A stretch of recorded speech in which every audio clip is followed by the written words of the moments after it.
Hope everybody's doing fine. This is Urban Agoge, day 2, week 4. Nearly getting ready to finish up the first 4 weeks. It's only another 5 days and it'll be essentially a month, which is very cool. Whew. No idea how many people are following on with this. Getting some good views, considering that the channel's only grown organically, and at the time of recording this I haven't even done the trailer. But what I wanted to do was make sure that once the trailer goes out, or the first month's trailer goes out, that people could sort of binge watch it, or at least get the first newsletter and the first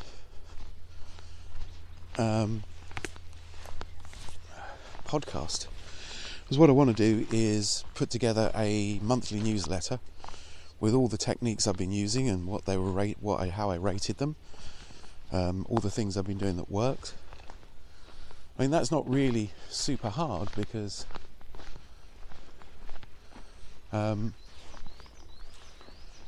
essentially, oh, look at this. There's lots of litter. I didn't bring a bag. I failed. There's loads of things. Yeah, but essentially I want to, all the things that I've been trying out, people have been saying for years that these are things that work. So stuff like the getting up early in the morning and getting a little bit of exercise every day, getting out into the outside world, getting your chunk of vitamin D, too many ums. I am trying to walk along and do this at the same time. Yeah, so things like vitamin D, getting up early, making your bed, drinking lots more water, improving your diet, that's a good thing. Doing strenuous exercise occasionally if you're able. All those things people have been saying probably for thousands of years. When you think about the getting up early thing, that not only is a result of the internet and motivational speakers, but the old rhyme, early to bed, early to rise, makes a man healthy, wealthy and wise. Yeah, you're getting your best possible times. You're making use of all of your faculties early in the morning. You feel more awake when you get up earlier. I'm not really out earlier. It's about 9:30 at the moment. So, but I did get up and out of bed at 7, which, considering I go to bed between midnight and 1, is pretty good. So I'm getting at least 6 hours sleep a night. I didn't resent getting out of bed, but I drank my water, got out of bed and made the bed. Then I did some research for things to talk about on this wander, because I wanted something useful to tell you. So yeah, upcoming, at the end of this week or early next week, there will be a podcast and a newsletter. I'm definitely going to start journaling every day. So that's a thing.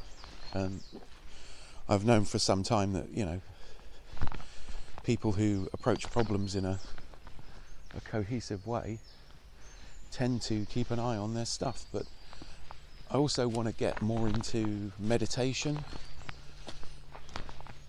because I had a little bit of a revelation as far as meditation and affirmation goes. It's a kind of, if you go for affirmations and things that you want to achieve, like within your meditation you think about all the things that you want or you want to achieve. If you allow yourself a little bit of concentration towards those goals that you have for yourself, and you're reminding yourself of those goals on a daily basis, what you're getting is like a mission update statement. And if you're thinking about your mission and what you want to achieve all the time, when something comes along that can help that mission, it's very present in your hunter-gatherer brain, when something comes up that can help or is going to hinder that mission, you're more aware of it.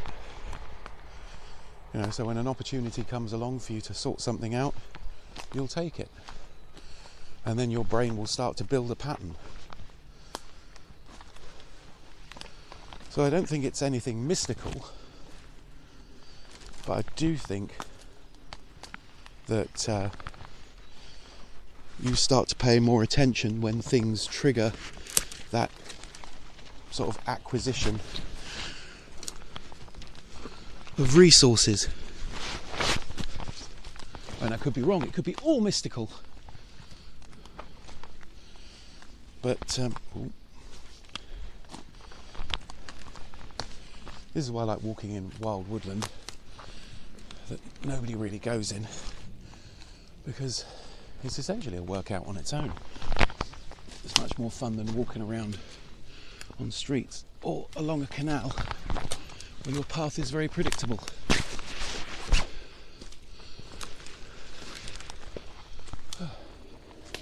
So yeah, I think that the one thing humans have got that allows us to do some really strange stuff is a kind of pattern recognition and organisation.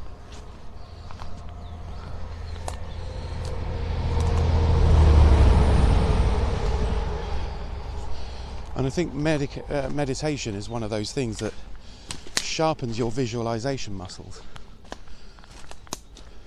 makes it possible for you to do unusual stuff.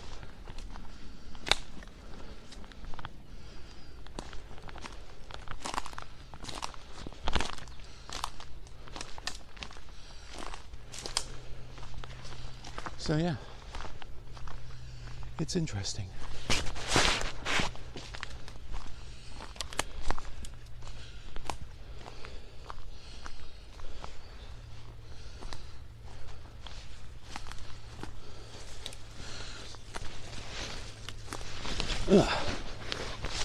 So yeah, there's that.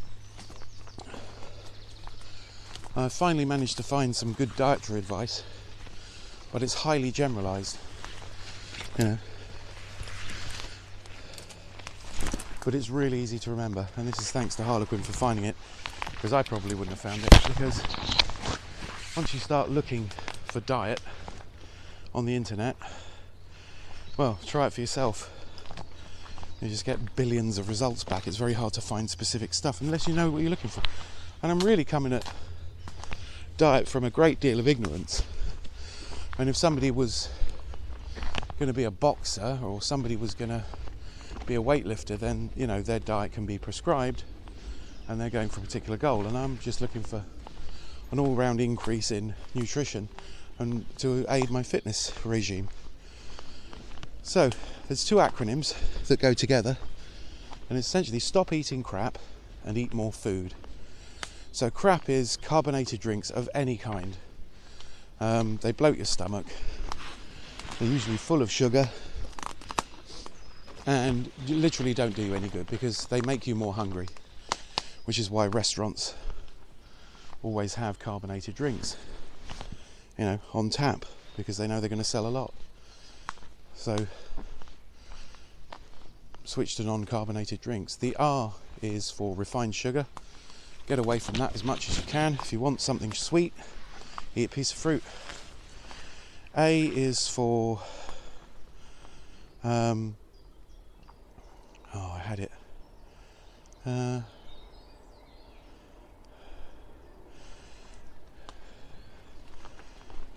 Well, we skip the A for the moment. I'll remember it in a bit, I'm sure. P is for processed food. If any food is heavily processed, they will have added sugar, salt, all kinds of bad stuff, you know, that doesn't need to be added onto it. Like breakfast cereal and oats don't really need additional salt and sugar to make them edible. They're edible. That's why we grow them in an agricultural sense.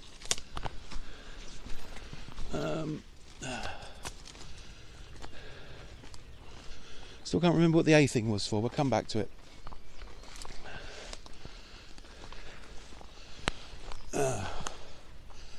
And then eat more food is fibre, so fruit and veg, eat more fruit and veg. O is for omega-3, so the sort of things that you find in fish, and soy. They're pretty good sources of omega-3. The other O is for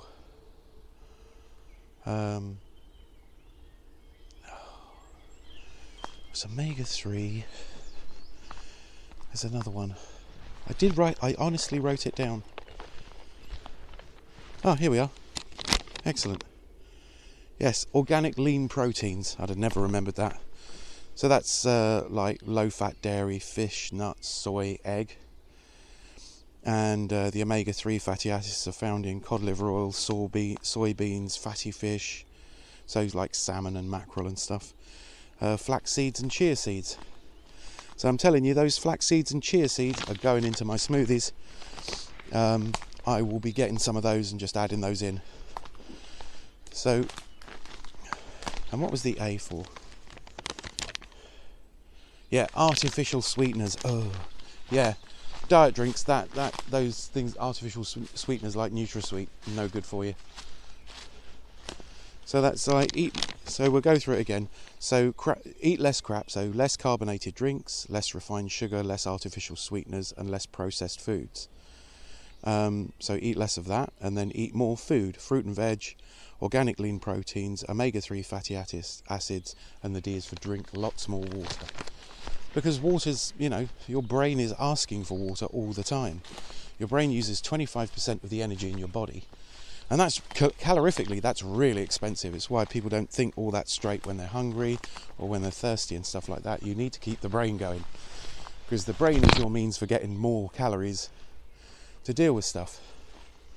It's your problem solver. It's the thing that drives it. It's the reason you want a fitter or more active physique. So you can get around and solve problems and stuff and look after yourself. So yeah. But this whole nutrition thing is such a minefield. That's why all I've brought you so far is, drink more water, and here, here's an acronym to remember.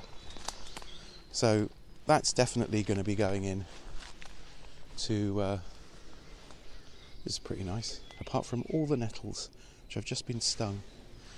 So more having pain of the stinging nettles, which means these trousers are wearing out, because if I can be stung through my trousers, that's not so good. So yeah, so that's all I've really brought you on the nutrition side. I mean, cut out processed foods. Ice cream is lard and sugar. You can make frozen yogurt with 0% fat yogurt and nice fruit. Put it in your freezer and stir it around. I'll be doing that sometime real soon, because I want to know if it works as well. So I may well film a froyo thing. The other thing, make a fist. Eat about that much per meal. If your brain's saying stop eating, it's not saying stop eating because you've had your optimum input. It's saying stop eating before your stomach starts to really hurt. And that's why you get that satisfied feeling. All the good feelings and the warm fuzzies that you get are generally because you're doing what your brain wants. You're doing what your body would rather you do. But that's kind of acting in concert with all sorts of gut bacteria that are reacting to the stimulus or lack of stimulus in your body. So you're essentially feeding 10 times the amount of cells in your body in bacteria that you're lugging around. So there has been this theory for a while that it's the bacteria running the show and driving us humans around like giant mech suits from Japanese anime or Pacific Rim. You can imagine a giant flesh robot and you're clunking around the world. The bacteria in your gut is kind of like a lot of your stimuli. So if you're under threat and your eyes pick up a threat, the bacteria don't want to get eaten because they're, bacteria that haven't adjusted to the insides of another predator. So it's pretty wacky, you know. Are we intelligent and capable of reason purely because it's good for the bacteria in our systems? We might never know. We might need, you know, how much is, you know, what if bacteria were, as a group organism, relatively intelligent, and we're just going, right, okay, we're in our flesh bot, you know, we'll get all this done. So who knows? But yeah. So that's pretty interesting. But yeah, so there is surprisingly little, you know, and nothing that's going to surprise you. But it's quite easy to, you know, just not have ice cream in the house. You know, to say no thank you to a dessert if it's going to be sort of super fatty. I mean, I'm not being tremendously strict, but I'm trying not to buy anything that's bad for me. I'm not going to be difficult about people cooking for me or anything like that. Oh no, I'm on a paleo diet or anything like that. I'm just like adjusting it so far into, you know, just making it easier for me to eat healthier, and it's cheaper. You know, if you're gonna sort of cook a lot of lentils and rice and add a bit of fish, that's cheaper than buying most pizzas. Rice is embarrassingly cheap. I'm very worried about how cheap something as important to the human race as rice. I mean, there's like half the people on earth depend on it.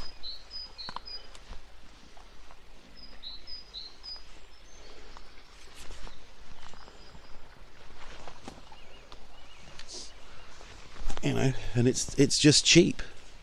You know, even sort of premium brand rice is about, I don't know, it works out about £1 a kilo if you buy it in bulk for like basmati or jasmine rice. And plain old long grain rice, the sort of stuff that you would eat a lot of, is stupidly cheap. It's like 40 pence or 45 pence a kilo. See, this is nice.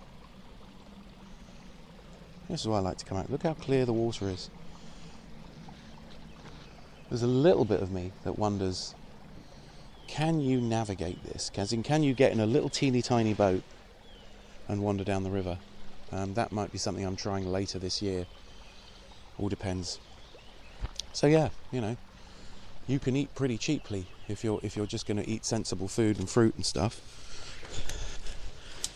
You know, I don't know what it's doing to the world economy or the world's ability to feed itself. That's possibly a question for more heroic times.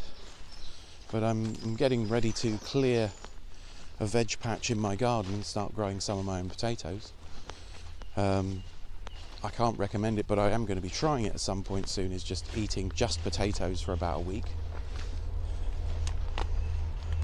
See how that works out. So I don't know, I'll give it a shot. There was a very interesting interview with Penn Jillette about his dramatic weight loss, very similar to the director Kevin Smith's weight loss after he had a heart attack at the same age as me. I think Kevin Smith's only about a year older than I am, and he had an almost catastrophic heart attack that nearly killed him. Unfortunately, he survived it because I'm a bit of a fan. And also, you know, that's a stupid young age to die. You know, he's got, you know, a child and, you know, a loving family and stuff, and they would have sorely missed him. And he's just changed the way he eats. I don't want to have a heart attack in order to have motivation to correct something that is a choice. That's one of the reasons I'll be giving up smoking. And yeah, I'll do a full-on and honest smoking diary. Now, if you do smoke and you're watching this, I'm not judging. I just think if I've looked at it and I've gone, well, this is, you know, £1,000 a year or more that's going to a corporation that's literally making me pay for that corporation to be able to kill me. Which is, you know, it's not news. ducks. There's not particularly anything that I haven't known for the last 30 years I've been a smoker. And it's just restrictive, you know. Whenever I look at travelling a long way, I sort of think, well, that's a 12-hour flight or a 7-hour flight. How am I going to cope, you know, without having a cigarette? And that's pretty stupid. It's not like how am I going to cope without water, and how am I going to cope without food? They'll bring you water and drinks and food and stuff. They're just not going to let you smoke. So I could either spend a load of money on patches, which also doesn't appeal, or I could take up vaping, which properly doesn't appeal.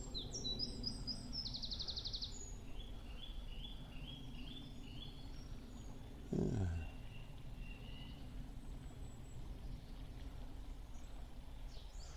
Let's do some daredevil-y stuff. Ooh. I need to get a stick. I wonder if I can get along here. Okay. There. Bit more clambering.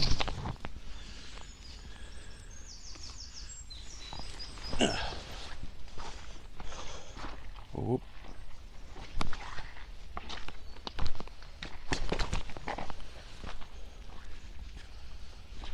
Yeah, this isn't very navigable. This is only a few inches deep. Yeah, so yeah, I think there seem to be quite a lot of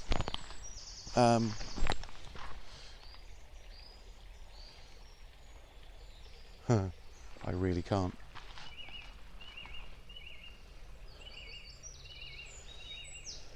Might only be a few inches deep, but it's over the tops of my boots.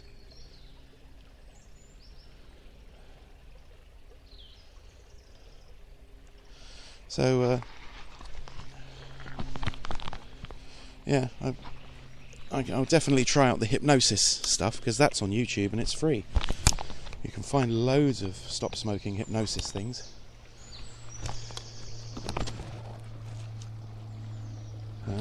Kind of trapped.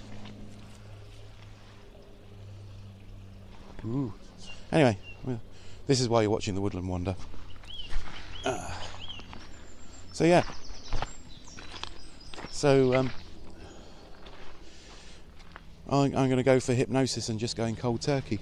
Just book some days off and have a big project to do. Like I definitely want to redecorate my bedroom.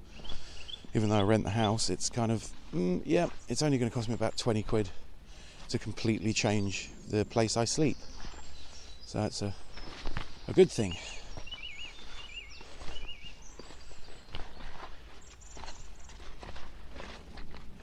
That may be about 25 quid, but I'll be able to use the paint for other things. So yeah, so it is pretty interesting.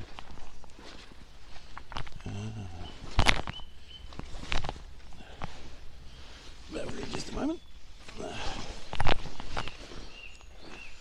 So yeah, there's lots of stuff to do.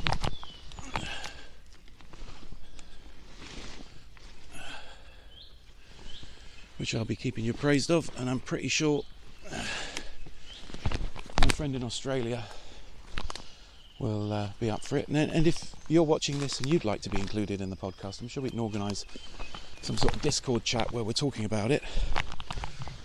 But if you're coming from a position where you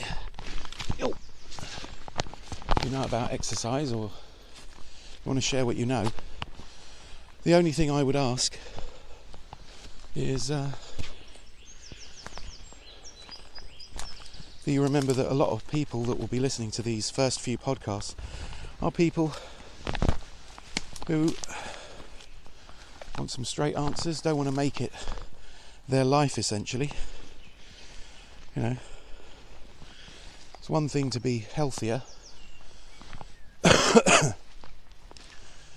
but I think most people would rather just not have to dedicate their entire lives to being a gym addict or something like that. I don't think people are looking necessarily at this stage in the whole urban agoge journey.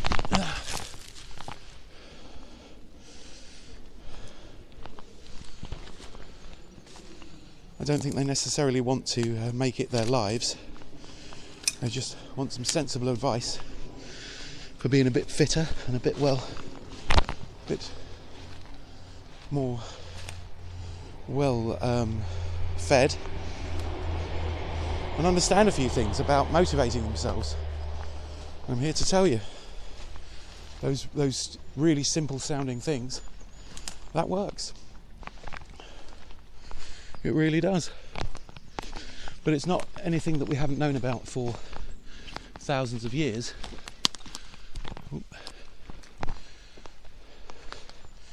It's more stuff that we've known for a long time, apart from some of the more modern nutrition stuff. I can't remember who it was. It was possibly Joe Rogan again. You might not agree with his politics, but that is one motivated guy to make the most of life. And even though I say I don't really want to work out all the time, I do find myself missing it if I haven't had any exercise. Oh. The woods are angry with me.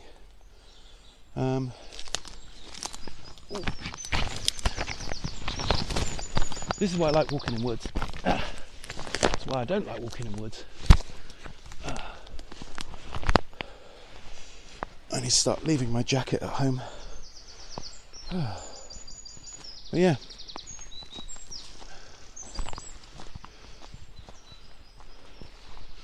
Off the beaten paths. So this is kind of a workout, you know. If you've noticed, I've been scrambling up and down stuff and really pushing myself.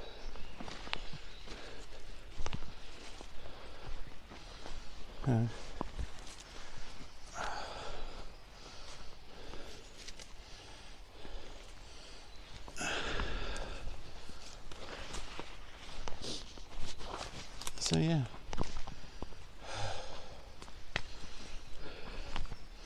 I do love walking around in the woods, and not on the paths. I like going through the woods. It's more of a push. So I don't know if there's anything you, the viewers, would like to see, or what you'd like to see more of, or where do you want to push the research. So the physical side of it, that's taken care of. It's the army fitness course plus all these crazy walks around the woods that I do for half an hour, 45 minutes a day to get my thoughts in order and film this and give you something to watch or listen to.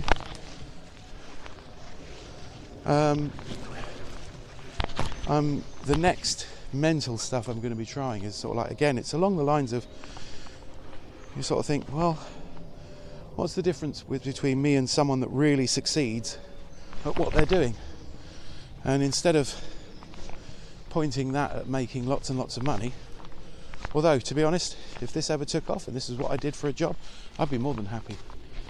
You know, if this would pay me what I pay for what I get for being a dishwasher, I could get like I don't know, 15 to 20k rolling out of this through people's donations or some sort of Patreon, then I'd stop my job and do this. And obviously that would mean that I'd have the ability to up the general quality of these videos, which I'd like to do. At the moment it's just not financially feasible, and I don't want to be buying tons of sports equipment and putting any barriers in the way to fitness, which is why I chose the UK Army fitness course, because I think your total expenses are going to be like, I don't know, a pair of running shoes if you haven't got them already. That's it, a watch. So that's pretty much it. So yeah, I would be doing, oh look, there we go.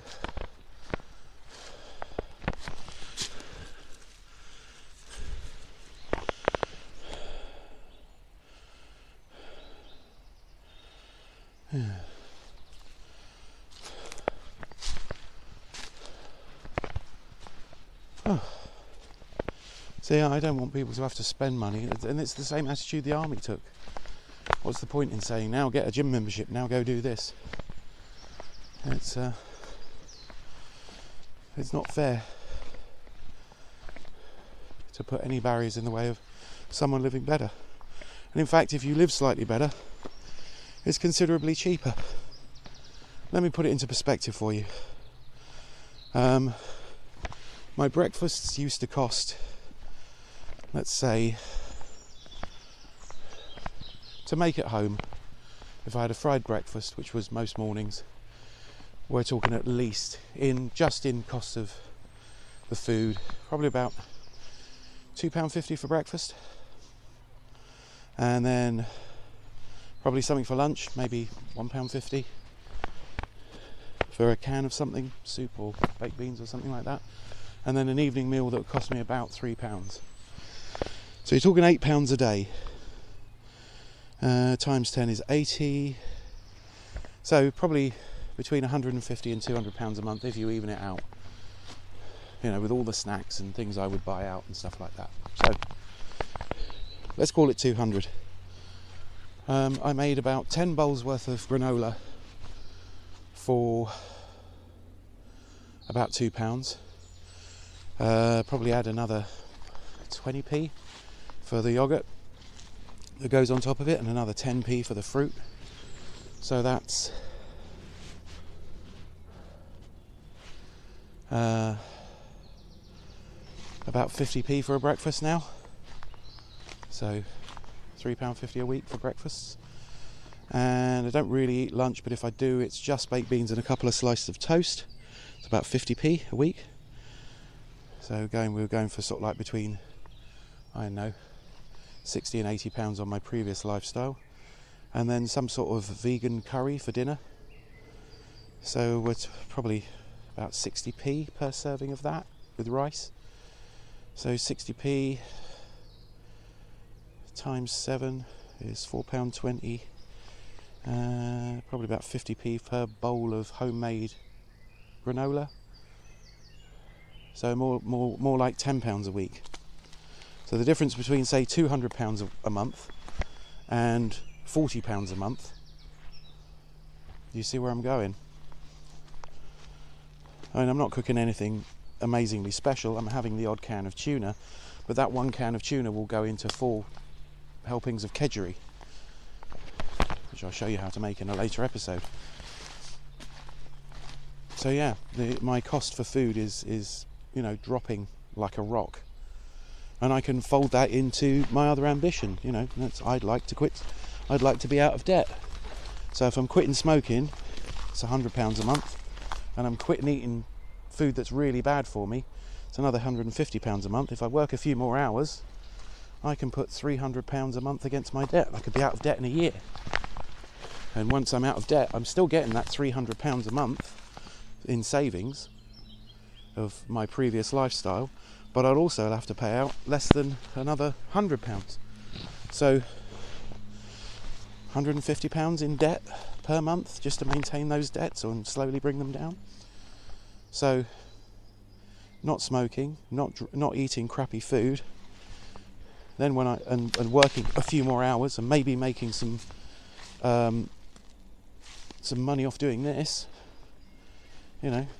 what could you do with an extra... Whoa! I knew that was going to happen. What could you do with an extra £500 a month? I know what I want to do. I want to travel. I want to go out of the country. I haven't been abroad in at least 25 years. So, yeah. How much does it cost to go on holiday to somewhere easy to get to? I've never been to Spain. I'd love to go. Just really easy to get to countries that are it's like driving into the next state. I'd like to see America. I'd like to go to Japan. If I've got no debt and I'm saving £500 a month out of my, tiny paycheck, what amazing things could I achieve if I got a decent, a more involving job that paid a bit more? Or I'm generating money from YouTube. So yeah, you know, what couldn't I do at that point?